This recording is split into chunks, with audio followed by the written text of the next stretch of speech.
Depuis le 23 novembre dernier, les abonnés de Netflix peuvent découvrir l'histoire extraordinaire de Yousra et Sarah Mardini à travers le film Les Nageuses. Mais que deviennent les sœurs syriennes qui ont fui la guerre pour commencer une nouvelle vie en Allemagne? Une chose est sûre, Netflix a décidé de gâter des abonnés à l'approche de la nouvelle année. Depuis plusieurs semaines, la plateforme américaine semble parfaitement sélectionner les contenus qu'elle diffuse. Voilà plusieurs jours que la série Mercredi, qui revisite la famille Addams, pulvérise des records d'audience.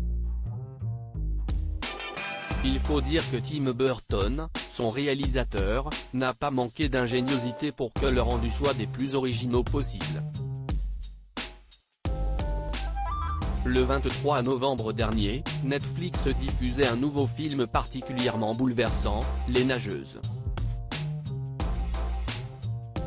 Ce long métrage revient sur l'histoire vraie des sœurs Mardini, deux Syriennes qui ont fui la guerre pour rejoindre l'Allemagne en bateau. Passionnée par la natation, Yousra, la cadette, parvient, après de nombreuses péripéties, à participer aux Jeux Olympiques de Rio de Janeiro en 2016 en intégrant l'équipe des athlètes réfugiés. De son côté, Sarah, l'aînée, décide de s'engager bénévolement au secours des embarcations en détresse. Une initiative qui lui a, malheureusement, causé de nombreux soucis. Que deviennent les sœurs Mardini? L'histoire de la famille Mardini semble plaire aux cinéphiles. La raison?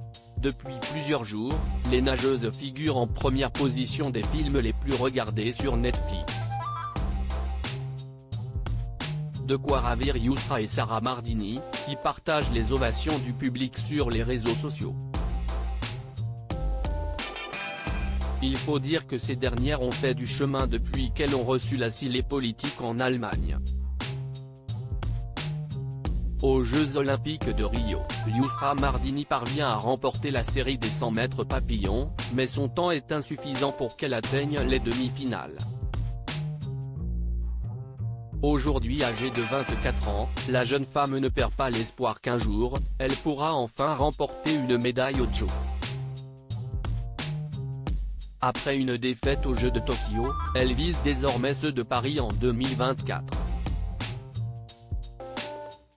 Outre son parcours sportif, Yousra Mardini a aussi sorti son autobiographie, Butterfly, qui relate son parcours.